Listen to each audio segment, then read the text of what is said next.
Hello dear বিয়ার, কেমন আছেন? আমি আলহামদুলিল্লাহ অনেক ভালো আছি। আজকে যে বিষয়টি রিপ্রেজেন্ট করতে যাচ্ছি, একটি মেয়ে যখন আপনার সংসারের পুত্রবধূ, তো তার কাছ থেকে আমরা অনেক কিছু আশা করি, ইয়েস অর নো?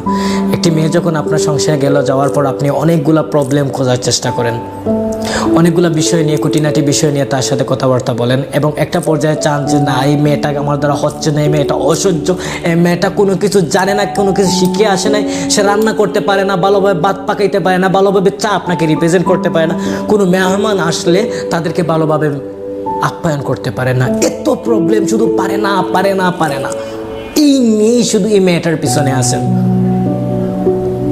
একটিবার আপনার বিবেককে প্রশ্ন করে দেখুন তো, যখন সে তার বাবার সংসারে ছিল, সে কোনো ভাইয়ের বোন ছিল, কোনো চাচার বাতিজি ছিল, কোনো বাবার মেয়ে ছিল, ইয়েস অর নো? প্রত্যেকগুলা মানুষ তাকে অনেক কষ্ট করে, স্নেহের বাঁধনে, ভালোবাসার বাঁধনে তাকে লালন পালন করে বড় করে, প্রত্যেকগুলা ফ্যামিলিতে।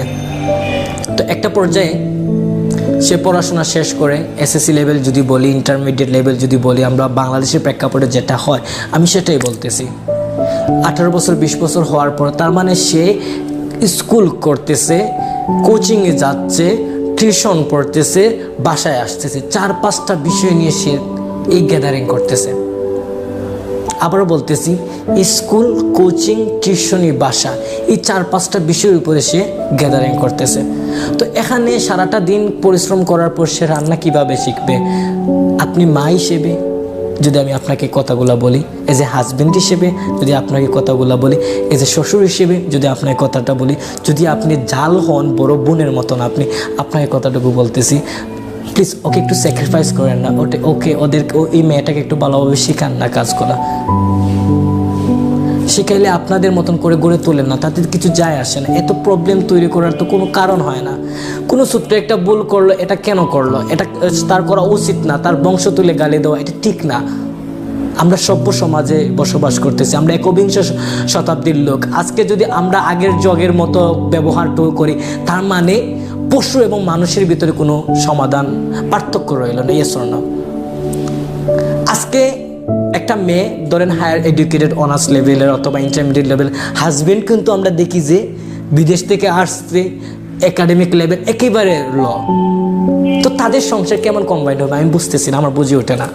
তারপরও তাদেরকে দেওয়া হয়, তারা কোনোভাবে কনভিন্স করে, বিভিন্নভাবে স্যাক্রিফাইস করে, মেয়েটি অনেক স্যাক্রিফাইস করে আপনার সংসারে আসছে ভাই।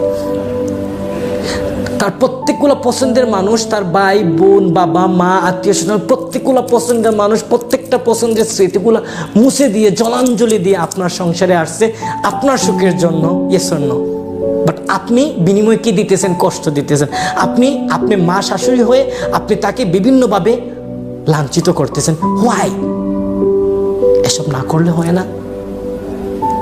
আমি একটাই অ্যাডভাইস করব, আমার একটাই সাজেশন, আমার আজকের ভিডিও দ্বারা এটাই আলোচনা করতে চাচ্ছি যে প্লিজ একটু স্যাক্রিফাইস মেন্টালিটি হন। সংসার ভেঙে তো কোনো লাভ নাই। কি লাভ, কি ফায়দা আছে? আপনাকে আবার বিয়ে করতে হবে, তার মানে মানুষের লোকজন, আমাদের সমাজের লোকজন 2 নম্বর বউ, 2 নম্বর বউয়ের সন্তান। একটা মেয়ের যখন, তাকে তো বিয়ে দিতে হবে, 2 নম্বর ওয়াইফ। কি দরকার আছে এইসব করার? প্লিজ, যদি সংসারের প্রবলেম থাকে একেবারে নিজেরা বসে সমাধান করেন।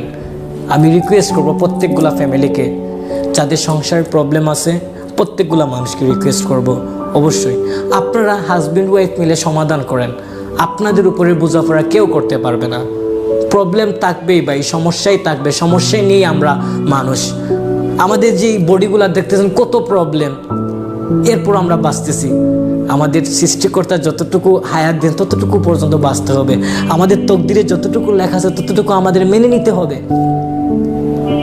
সো একটু যদি ভুল করে থাকে, এই ভুলটা একটু সংশোধন করে নেন, কারণ আপনার সংসার আপনাকে করতে হবে। আমি প্রায় সময় বলে থাকি, আমার জীবন আমারই, ঠিক তেমনি আপনার সংসার আপনারই। আপনার সংসারটাকে জোড়া লাগাবে, অন্য কেউ লাগাইবে না, আপনাকেই লাগাইতে হবে, ইয়েস অর নো? তো আমার এই ভিডিও দ্বারা সবাইকে মেসেজ দিতে চাচ্ছি, যতগুলো ফ্যামিলিতে প্রবলেম আছে প্লিজ একটু স্যাক্রিফাইসের মাধ্যমে কনভিন্সটুকু করে নেন। এই বলে আজকের আমার আলোচনাটুকু শেষ করলাম। ইনশাআল্লাহ নেক্সট কোনো ভিডিও নিয়ে আমি আলোচনা করব।